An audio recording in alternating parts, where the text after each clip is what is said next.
and welcome to the 7th Annual President's Fundraising Breakfast for Mental Health. I'd like to first start by thanking you for getting up just a little bit earlier than usual.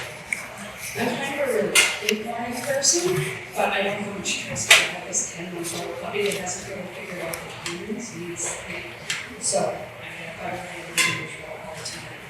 But I find inspiration in the words of a Jedi master. Soon will I rest. Yes, breakfast. Earned it. I have. You might be wondering why the Star Wars quote. Well, today's date, March 4th. So, May the 4th be with you. And you might notice on the tables, there's the Concordia typically door, but today I like to think of it as a portal. So, you might want to keep that in mind. If you want to get beamed up at any time, it might take some practice. So, my name is Dr. Carmen, and not only am I a bit of a Star Wars fan, I'm also the Vice President of Campus Life here at Concordia University of Edmonton. And it is a pleasure to be your MC today. Starting with a few housekeeping items.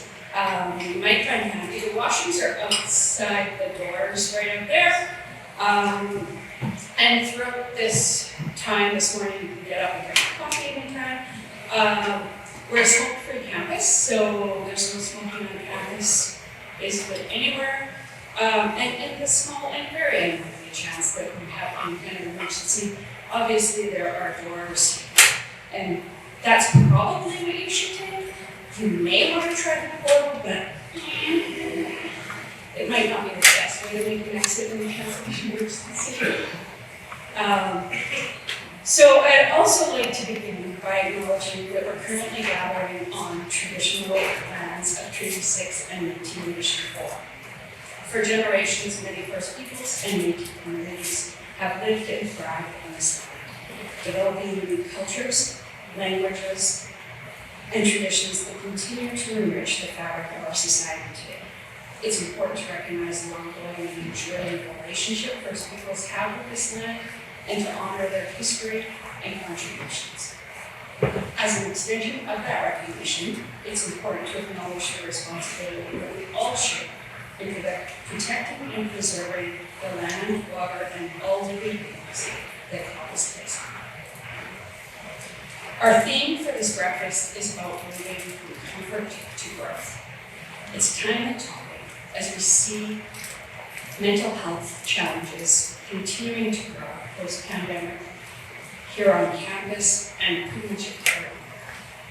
In Canada, youth aged 15 to 24 are more likely to experience mental health issues, substance issues, more than any other group.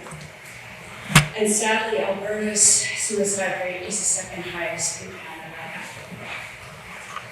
Here at Concordia, we see mental health challenges in our students. We see them play out in real time.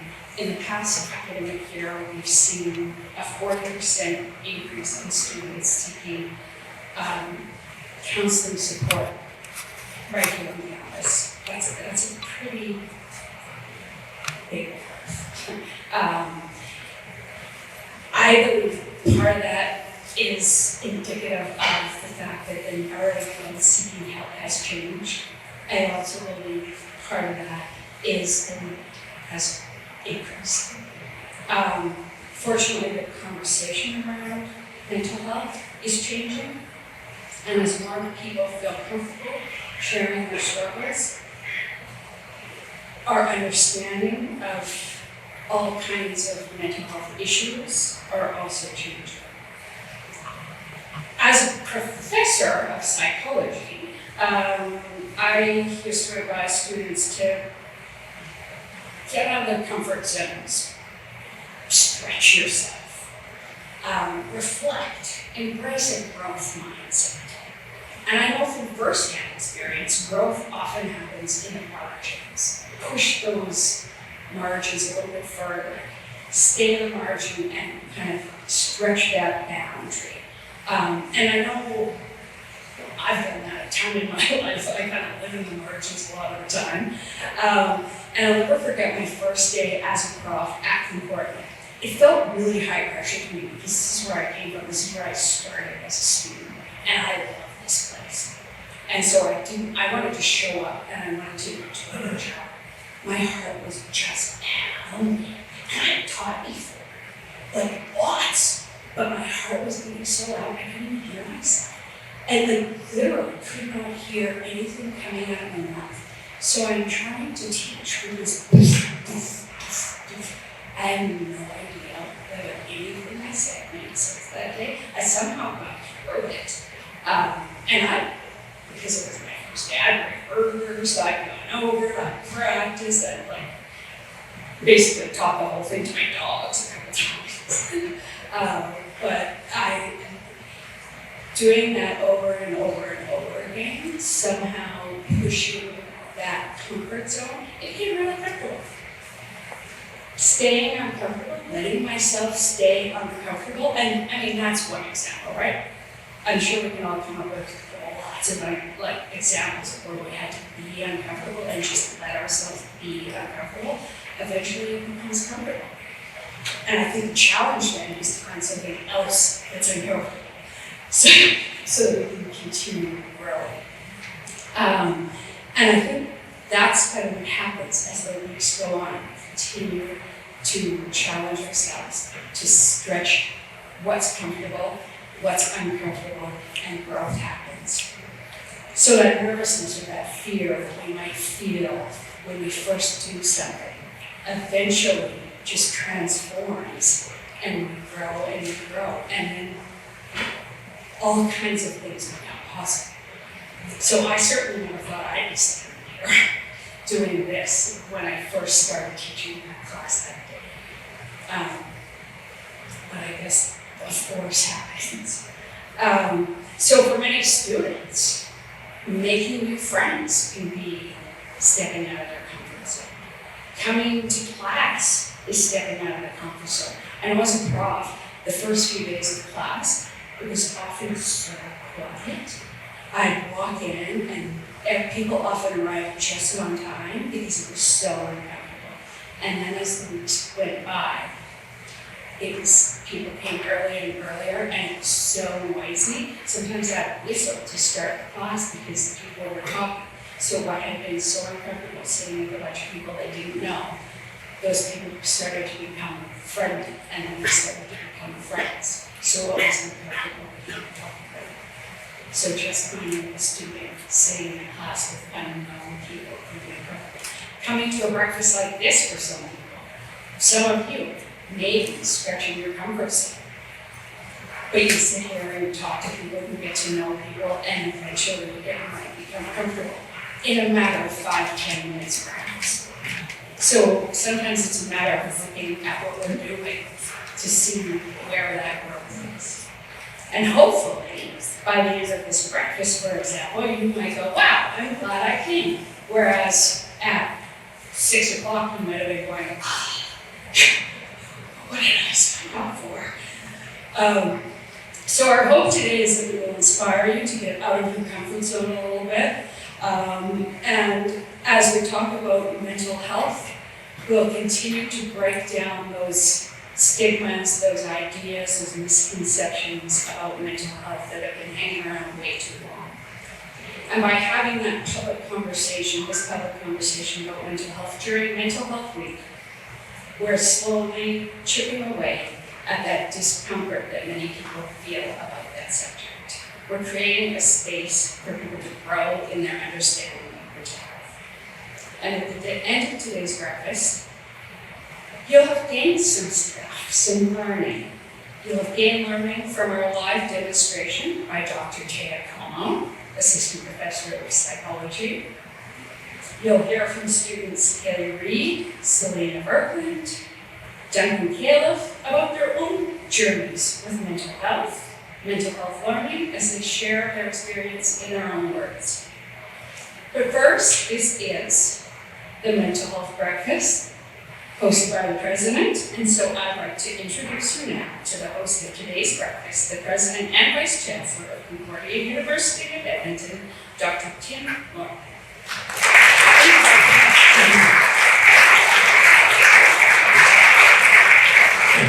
Thanks, Carl. Brownies for breakfast. Wonderful. Thank you, Dave. Thank you to Dana Foods for donating this breakfast. And thank you all of you for taking the time to come out for breakfast on Mental Health Week this week. I've had a lot of conversations this week actually about mental health. It's a good week and a good way to highlight some of the challenges.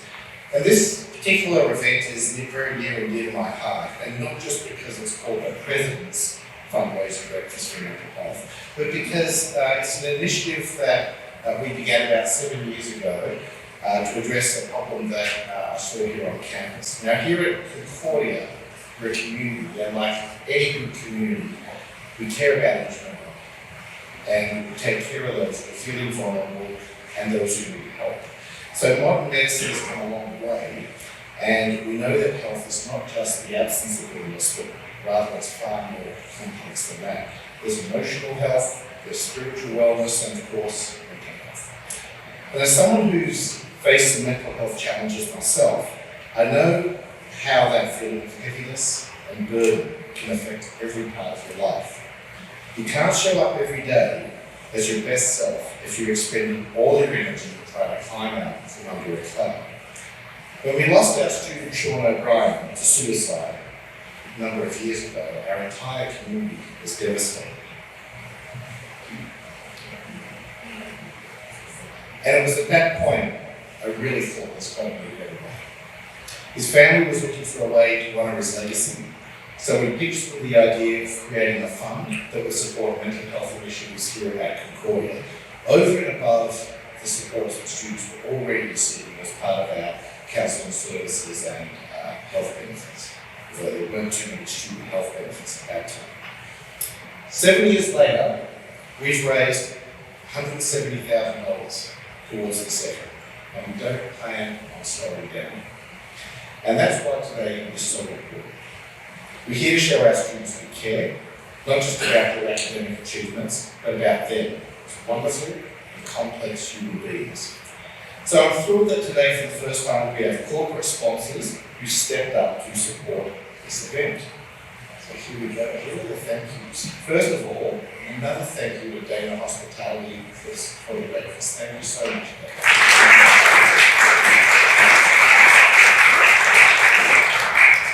Hub International, Georgia Bell Consulting have also been terrific sponsors. So will people from those institutions please stand?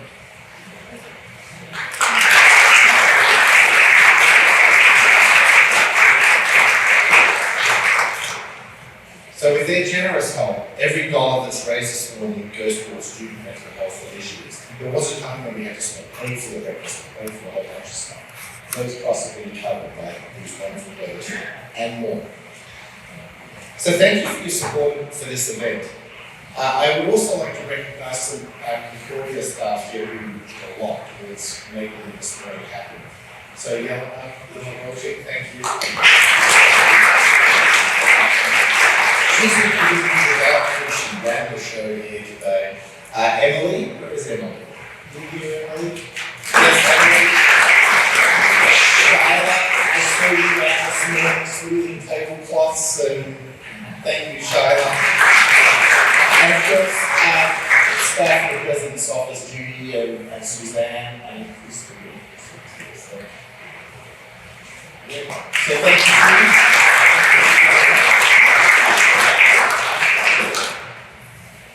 And thank you all. You will be hearing from me later on.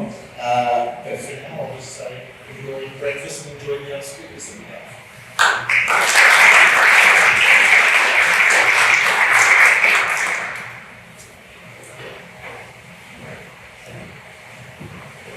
Thank you, Tim. Concordia is truly a community. Throughout my career, students' well-being has been my main focus, teaching psychology and now in campus life. And I'm pleased to announce that as a direct result of the money raised here at the breakfast, for the Sean Browning Mental Health Fund, we'll be providing all kinds of services that will support students. One of the things that we'll be doing that will be a little bit different is we'll be providing microgrants on our campus this fall that will be used towards raising awareness for mental health issues, used to be creating initiatives and events for students, for staff, to increase engagement, do research projects, anything we can do on campus to basically build more resources, create more knowledge, and really continue this momentum in addressing mental health and decreasing some of that, and doing what we can to support students that have that. So there are already many resources that we provide at Concordia, including expanding counseling services starting this fall, peer wellness, peer support, outreach initiatives like Buddy Up, which is a men's suicide prevention campaign. And with your help, we're creating a really positive and supportive environment at CURE. And so now, we're going to hear from our first student speaker, Kaylee Reed. Kaylee will be graduating from the 4-year Applied Emphasis Psychology program at the end of this month, and was recently granted an early acceptance into the after degree in education here at Concordia. Kaylee's professors and placement supervisors describe her as an exceptional student and individual who strives for excellence in every area of her life. I can attest to that, including as a newer student athlete on Concordia's curling team and as a director of her local community's agricultural student. Kaylee is also described as a go-getter who is always seeking new opportunities to step out of her comfort zone and gain more knowledge in various areas. Please welcome to the stage, Kaylee.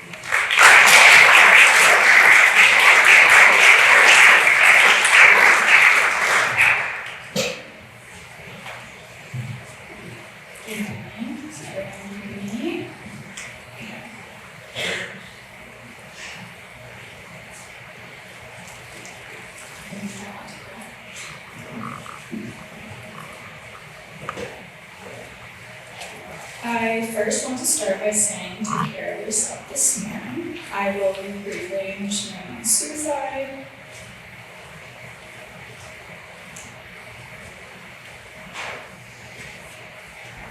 and sexual assault.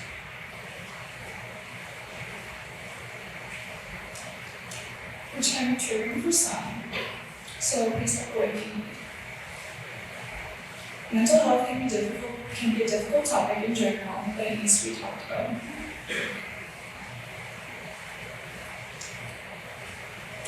As I share some pieces of my client stories, as well as my own, please be patient as I may need to take some deep breaths. As you can tell, I'm trying to push myself in my comfort zone. So please bear with me.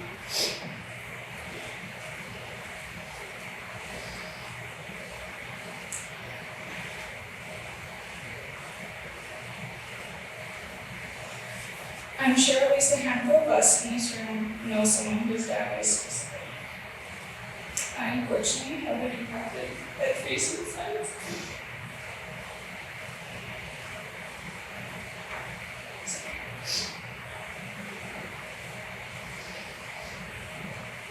One was my best friend's dad. We were in grade 8 at the time. I was young and had no idea what suicide was at the time, nor how to seek what went on. I was young and had no idea what suicide was. This was when I first began to learn about mental illnesses in general. To this day, I still see the effects that it has had on my friend, and his family, and as he fights his own demons every day.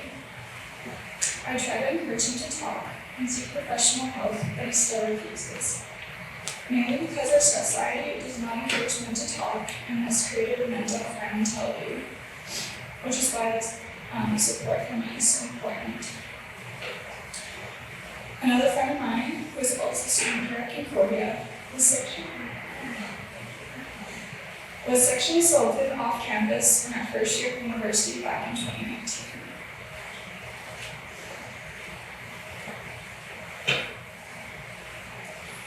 It greatly affected my friend, and the post-traumatic symptoms drastically began affecting her.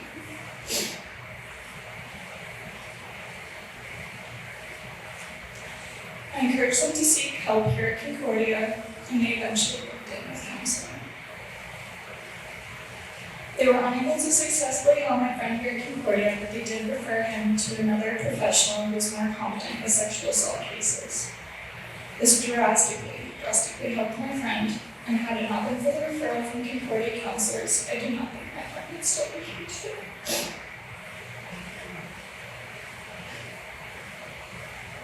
A year after my friend confided in me, I took a couple certificate programs offered here at Concordia during her reading week in my second. One was a suicide intervention certificate, which could have significantly assisted me when I was trying to help my friend a year prior. The only thing I could do at the time for my friend was listen and providing phone numbers to helplines and encourage them to seek professional help because I didn't know what else to do. I now know from the suicide intervention program that I took that I should have asked them directly if they were suicidal. I would not have had so many sleepless nights and been so sick in my stomach wondering. If I had taken the training sooner, I would have known what to ask and what to say. The other certificate program that I completed was the mental health first aid, which was very beneficial on my practicum this year within the applied psychology program, where I was working with youth having very disheartening experiences that I really didn't reach.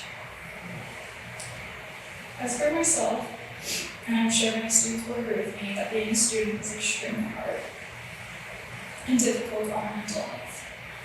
We're trying to maintain our grades for scholarships, meet our personal expectations while working to pay for our necessities and maintain relationships. I know that this is true for me at least. This past year, I was working 4 part-time jobs, volunteering in my hometown outside of Edmonton, trying to maintain my grades, weekly practicum, and I decided to take up curling here at Concordia to learn something new and keep my body moving, all while trying to maintain relationships. It was obviously a lot and very overwhelming at most of the times. Earlier this semester, I started to feel burnout and my mental health started to deteriorate a little bit. That's when I knew I needed to seek resources here at Concordia. Those resources gave me the tools to recover from my burnout and to stop saying yes to so many things. I have learned to set boundaries, which I highly recommend to everyone if you don't already. Being able to talk to someone who would just listen and who understood my position as a student was really great and reassuring. As students, we do not necessarily have the privilege of having enough money for mental health supports with our student budget that plus tuition, bills, and food above our mental health. Many of us are not able to even find time sometimes to seek help with their busy school and work schedules. I know this is true for many of my friends.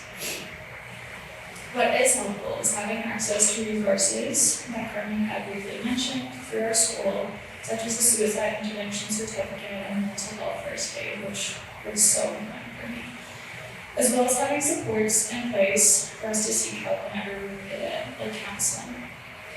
I know for myself, having on-campus counselors was a major help for me this past year, and I'm so grateful that Concordia provided them.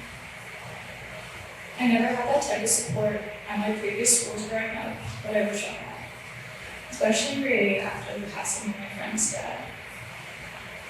I'm also very grateful that I was able to obtain those 2 certificates that will hopefully help me save lives in the future. And I'm hopeful that after today, with the help of all of you and donations from others, that students will continue to have access to supports whenever they need it. And that more of these certificate courses will be offered at different dates and times throughout the school year so that multiple individuals can become certified and help even more people. I will finish with this simple question. Do you want your kids, nieces, nephews, and/or grandkids to have support and resources when they need it? Thank you for listening and taking the time out of your morning to come here today.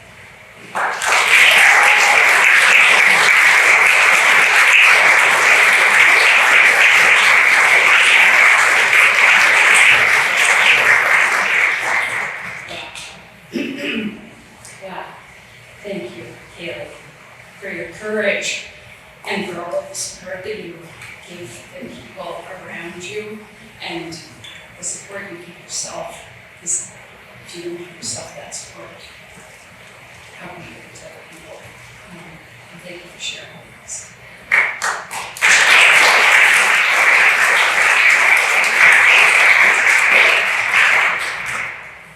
No wonder I like to in my class. So our next student speaker is Selena Berkman.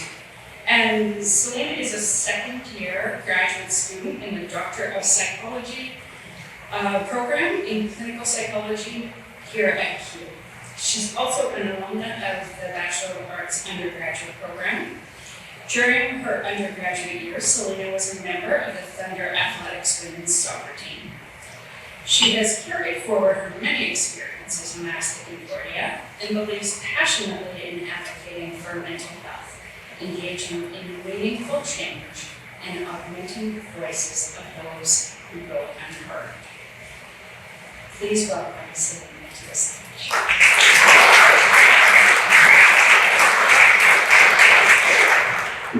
Good morning, everyone, and thank you so much for being here today.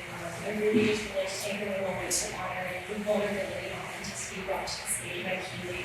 It's such a beautiful thing to be able to stand in front of you and share a story, so really, really.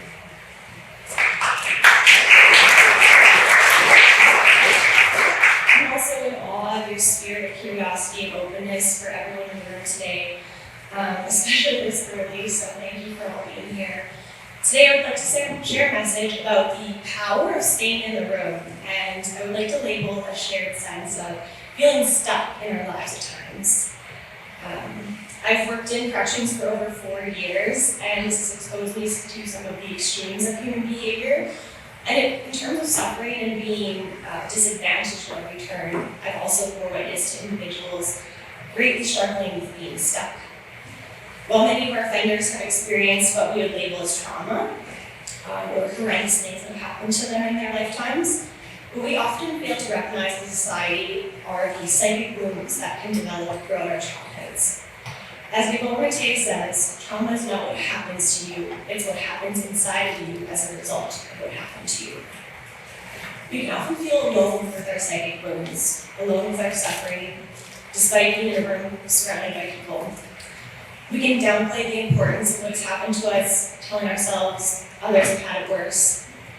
What's important to remember is that it is the meaning we make of our suffering and our sense of being stuck that ultimately informs what we do.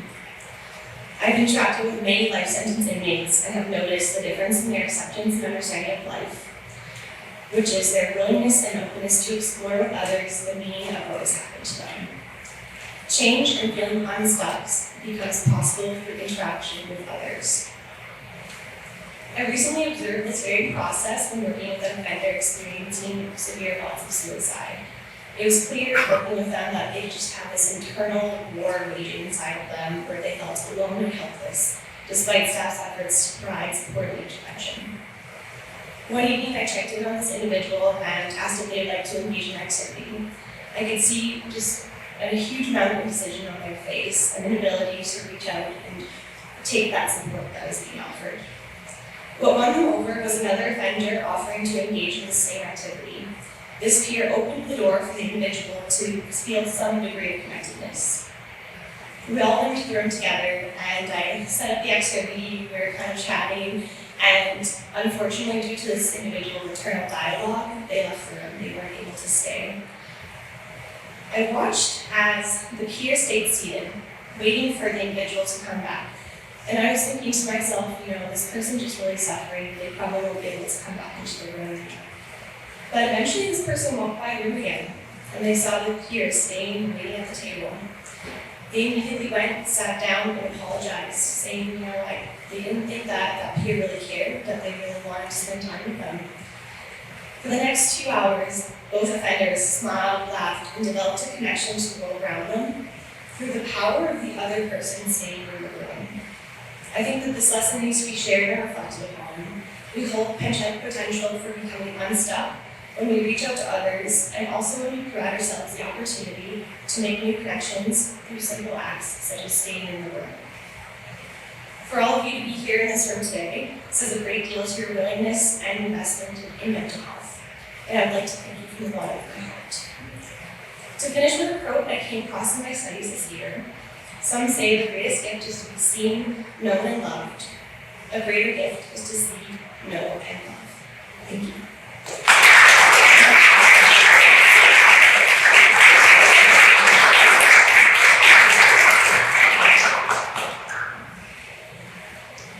Thank you, Selena. That was inspiring. I love that idea of staying in the room.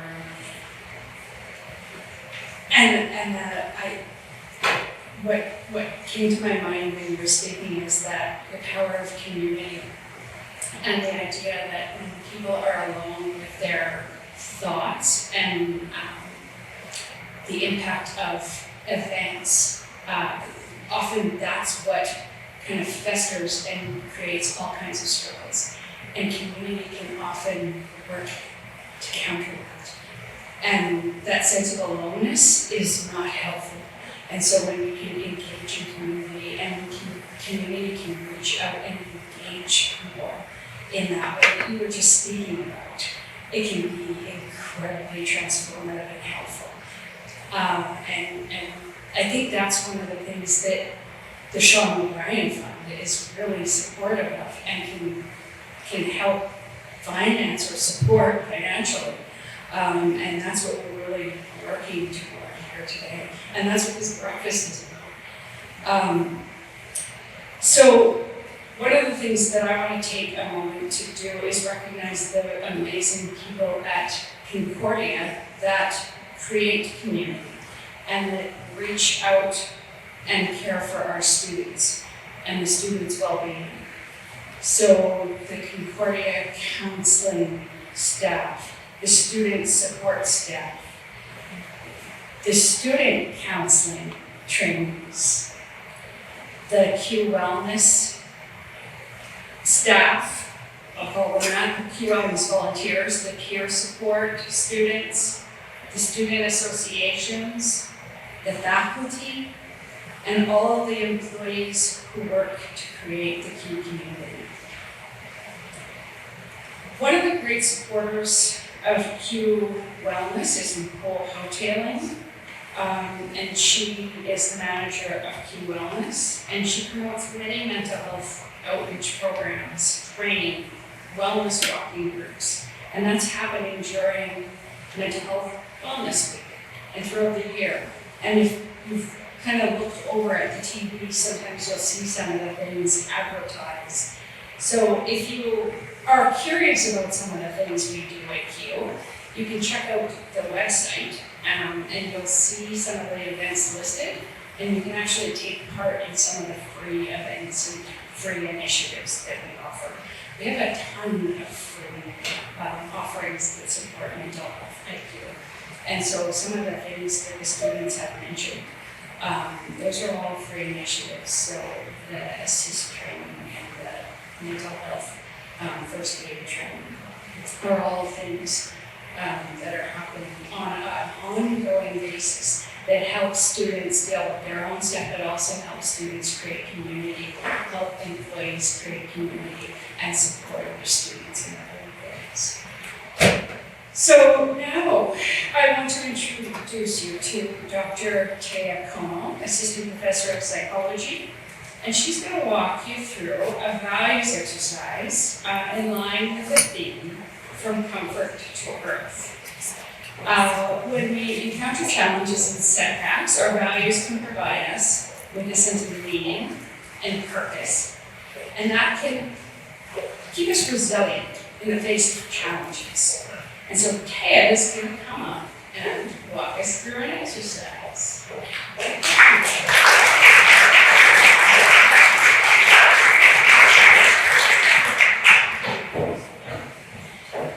Good morning, everybody. Thank you so much for being here with us at CUE. I know for me, part of why I love being here is we actually really care that our students thrive. And so today I'm going to share with you an activity I do in my classes, often with my students. So you can see a little bit about how, as a professor in psychology here at CUE, I try every semester to help my students do the thing we're talking about. Moving from their comfort zones, sitting back in class, kind of waiting for me to give them the knowledge they need. And I want to show you how I might support them in building the utility of the knowledge I'm teaching so that they can thrive outside of CUE. One of my mantras with my doctoral students is you're more than a grad student. I'm sure some of them roll their eyes because I say it a lot. But hopefully you guys can see today what I mean when I say that to my students, okay? So what I'm going to ask from you today is to take a little bit of a risk with me. And what I mean by that is, if our theme is to move from comfort to growth, I'm hoping today maybe some of you will feel sort of excited by that theme and be willing to maybe popcorn your hand up and give me a little answer if I ask a question. Is that okay? I can't get the professor out of my system. So, you'll find in front of you on the table a little worksheet that I developed. You'll notice there's a citation on there because it's inspired by some work out of Wilbur University of New Mexico, but this is kind of my spin on it. So on this worksheet, you'll find a bunch of words. Things like caring, kindness, self-reliance, compassion. And I can promise that when you look through that list of words, chances are you won't find many that you'll think are kind of repugnant. Most of them sound pretty good. But when we look at the idea of our personal values, it's important for us to think about how they serve us.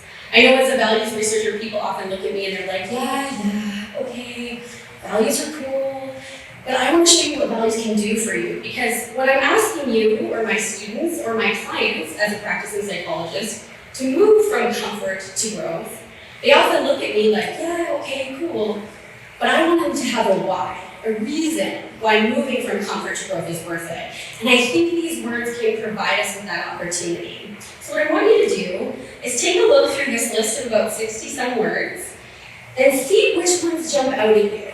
Some might jump out at you as very important. So you'll see we have a column here that says very important. Some might jump out as, yeah, okay, they're kind of good. And some might jump out and say, does anyone really live their life like that? Is that something you really care about? So what I would like you to do, I've given you 2 copies of this sheet. One, because I'll ask you to do it with me here this morning, and one, because I'd like you to take it with you. Because values are something that should apply in every circumstance. If it's a 7:30 fundraising breakfast, if it's a walk in the park, if it's a time with your friends and family, these words have utility. These ideas have utility. So I'm going to give you about 30 seconds. I know it's really quick, but we're on a bit of a time crunch. And I'd like you to pick one word for each column. And there's pens on the table, so you can write them down. If you can keep it in your head, that's fine. And then I'll come back to you and have a little bit of a chat about what we can do with those words.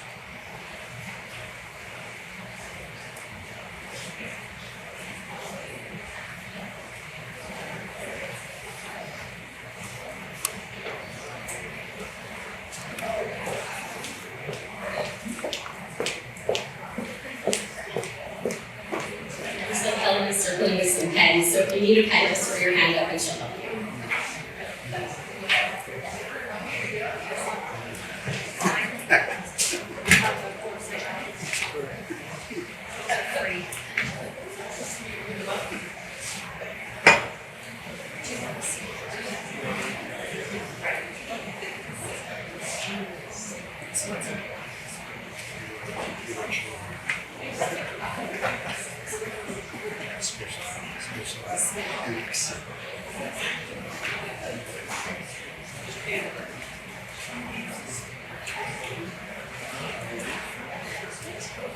Does everybody have a few words picked? Maybe one for each column? Yeah. Does anyone want to take a little risk with me, move towards growth, and pop your hand up and tell me something that showed up in the very important column? I know no one said this is going to be public, I couldn't think. Happiness. Is there a few of you that maybe have happiness in the very important columns? Yeah. Okay. Did anyone have anything pop up in the not important column? Selflessness. Yeah, absolutely. I hear that one a lot. So now what we do when we have words in our different columns is we think about how we can be them a little. So this is derived from something called acceptance and commitment therapy, which believes that we can move towards our values anytime, no matter what. Because they're not things we achieve. So you'll notice here there's no like run a 5K, as worthy of a goal as that might be, or make $1 million. Again, maybe that's your jam. But what this is about is how can I be a little more this? How can I work towards a little more of this all the time? So if happiness is your word, one of mine is often to live with purpose. That's really important to me. So how do I be 1% closer to that? Or 0.1% closer to that? And so oftentimes with my students, like, as the students have alluded to, being a student is hard. It's really hard. And so I don't expect my students to set these monumental goals and just chase them. But I ask them, okay, you told me that tenacity is one of the things you value. So how can we be 1% more tenacious today, even though you do have the reality of exams and expenses and things that scare you? Those are true. But can you be 1% more tenacious? And we'll see, what does that look like? Does that mean turning off my Netflix? That took a moment of tenacity to be like, you know what? I care about this exam. I'm going to flip off my Netflix for a minute. And I'm like, great. Look at you. You did it. You lived a values-driven life just by closing that Netflix. And so I think with values, what I encourage you to do is if you have a moment where you're like, oh, I think I'd like to move towards growth, but it's scary. I don't really know how to do. Pick a word off this little list and say, you know, I value independence. How can I be 0.01% more independent today? Can I drive myself? Can I, look up a YouTube video of how to fix my toilet that's leaking, And it sounds silly, but the cool thing about values is they always count. So I invite you to take this little sheet home with you, make copies if you like, and just see, on those days you feel stuck, on those days where taking a risk is something you might be willing to do, but you're a little scared, what word can I pick? And just walk a little closer to it. Okay? Awesome, thank you guys.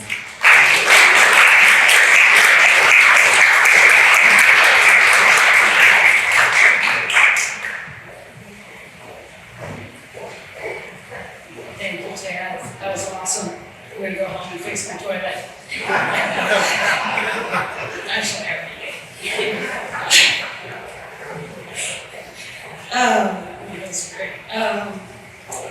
So next up is our third and final student who will be sharing with us today. Duncan Caleb is graduating this semester from his 4-year Bachelor of Science degree with a major in biology. And he's also getting married in 16 days. So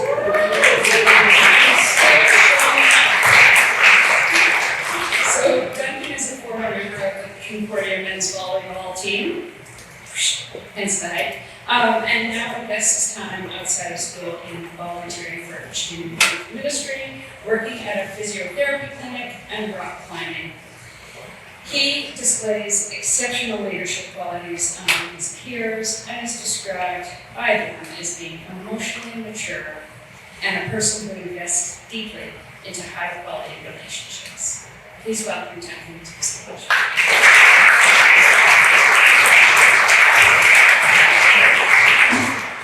Okay, hello everyone.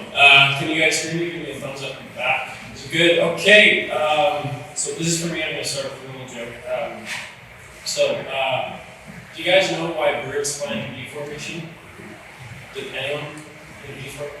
Well, conservative energy? Yeah, that's pretty much it. Do you know why one line is longer than the other? It's because there's more birds in that line. Okay, so yeah, my name is Duncan. I'm getting married soon. I'm quite excited. I'm also quite excited to be speaking to you guys today.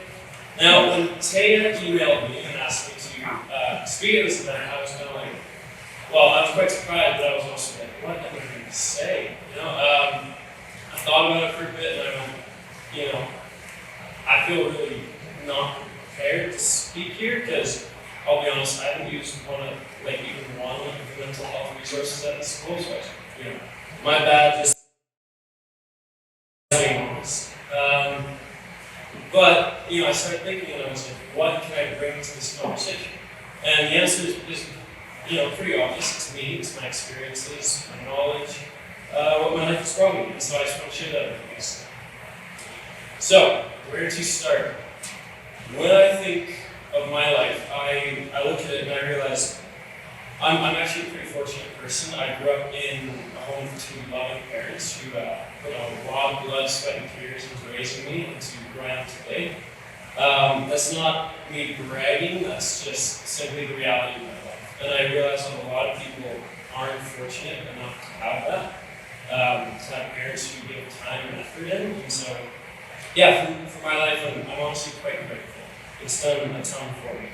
Now, two of the greatest things my parents have given me in my life are other than their love, of course, is a desire for deeply meaningful relationships and the importance of personal faith. Now, in my life, my faith, my Christian faith, is the bedrock that keeps me doing well, and my relationships are like the pillars that support my life and keep me from imploding upon myself. Now, even though these aspects of my life are important, they're not always easy. And if I've learned one thing, it's that honestly, there's no one single self-help technique that just gets rid of all your problems. Life is hard, it is, but it's also really, really good. It has a lot of meaning. My Christian faith has taught me that despite the difficulties I'm going to face, whether it's anxieties about marks, about finances, that's really real as a student about this speech right now. Or even being hurt in relationships and having difficulties in that. I know that I can move through every challenge and come out on the other side having spiritual joy that has to offer. Now, that was hopefully quite touching and inspirational, but what does that actually look like in life? And for me, honestly, that just plays itself out in relationships. If I did not have deep, close relationships with friends in my life who supported me, who were here to encourage me, who heard all of the things that I have to bring them, and push me to do better and keep me accountable, I don't know if I'd be here for the rest of the day. That to say, I know relationships are a lot of work. I've goofed them up before, I've hurt people, I've been hurt by people, and if most of you are honest, you've probably done that as well. It takes time and practice to learn how to do relationships well, but they are every bit worth the time it takes. If there's any students in the room, which, probably not, take advantage of Concordia's small campus. My favorite, I started thinking and I went, I might have not used any mental health resources at the school, but we get an opportunity to be friends with our professors, but professional friends, but still friends, and there's an opportunity for relationship. And Concordia does that so well. People don't get that opportunity at other schools, and stuff like that. So, it's such a blessing. If you guys don't have any close relationships in your life, or if you know people like that, honestly, it can be super uncomfortable to make a new friend and to actually grow in intimacy. But it's so necessary and worth it. And if you already have people that you're close with, it is deeply uncomfortable sometimes to actually trust them, especially those who are close, with the things that are really different. But I'd also encourage you, it's so worth it. And so the only way to actually grow and gain the incredible support that relationships have to offer you is to step outside of your comfort zone and trust another person with your actual self. And doing that is so worth it. So thank you guys for coming here today. That seemed way shorter than I thought it was going to seem. Thank you for all your donations. You guys really do make a lot of difference.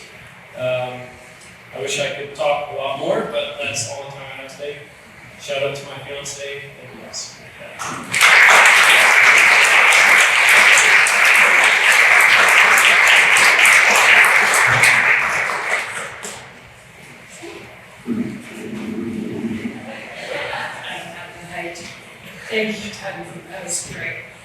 I think a really sometimes unnoticed piece of positive mental health is humor, and you nailed it. And that connection, that human connection is so important. So I'd like to thank you all for joining us for this inspiring breakfast and these inspiring talks. I'm reminded about the incredible faculty, staff, and students. We have amazing students.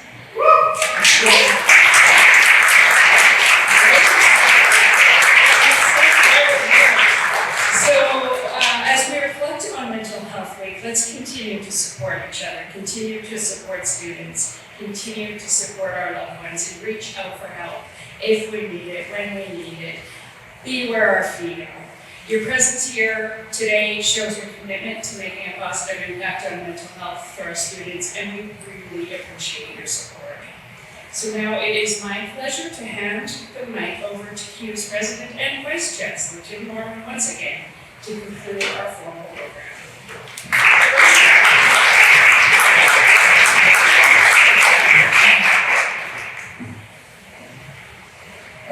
What a wonderful program and what terrific speakers. And I want to say thank you again to Jeff, Darryl from Hub, and from Georgia, also for this morning's breakfast.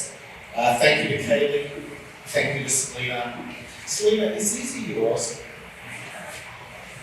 We have a therapy cat, which is an odd thing because cats and therapy usually seem not to go together, their personalities, but Selena brings Zizi on Fridays to the clinic, and sweetheart actually.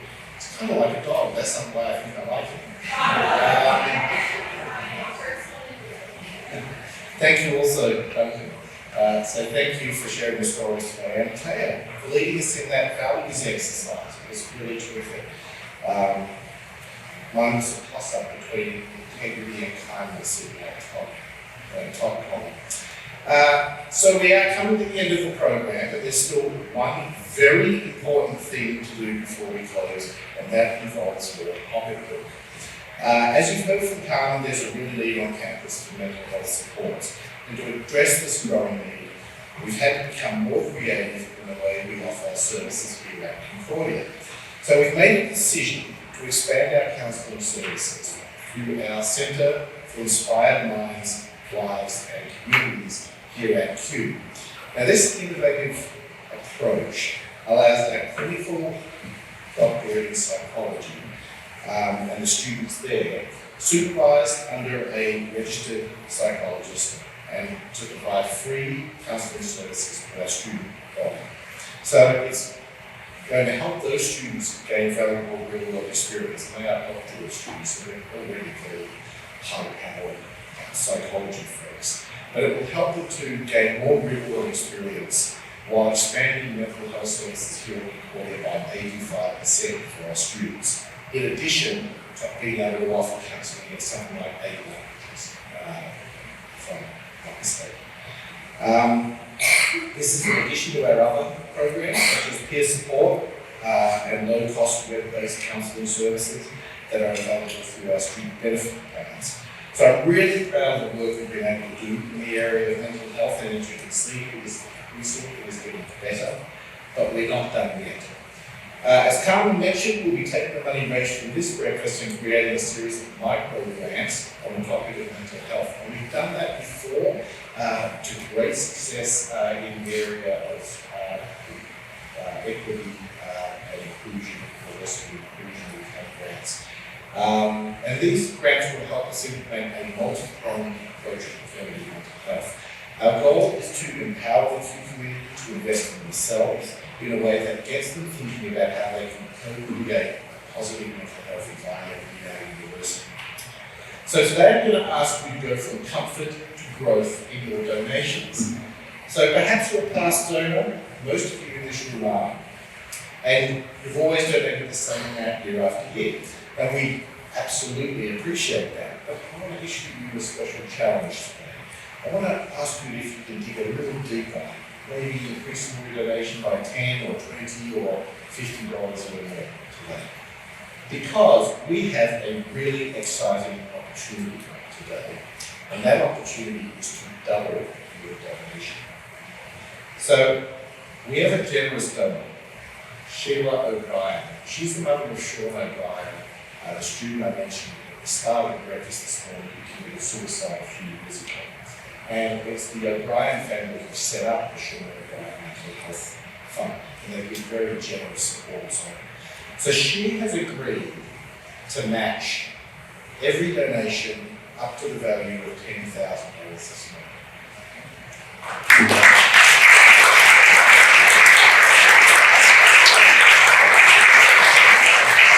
So it's incumbent on us in this room to maximise the value of that and get up to $10,000. In fact, we'll easily exceed it. I know we will. Now, she's lived through an ordeal that no parent should ever have to go through. And through the generous and ongoing support of this fund, we all have the opportunity to double our contribution this morning. And I don't know of many opportunities where you can instantly double the impact of your investment. I've been so lucky to have my personal investments perform so well, instead of going in the other direction. But please consider giving generously. There are pledge cards, there are envelopes on the table, so please fill those out and drop them in the baskets that our volunteers will be holding along the way. We'll just give them to someone on your table and you know get it to the right place. Another way for those who are tech savvy is to scan the QR code that's on the card that says thank you on the tables. And you can make your contribution online, easy peasy. And that's actually really cool.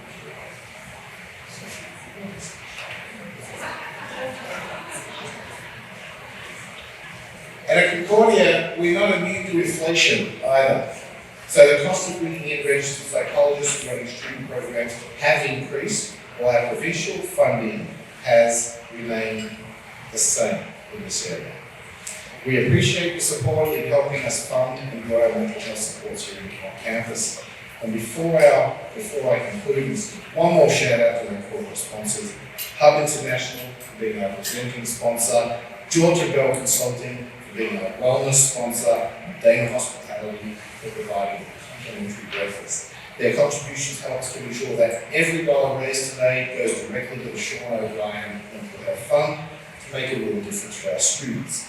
And I want to thank all of you for taking your time out of your day today to attend this event. You are making a difference in the lives of young people, and we do appreciate you for being a part of the Concordia community. Thank you. Please give generously. Have a great day and stay covered wherever your day takes you.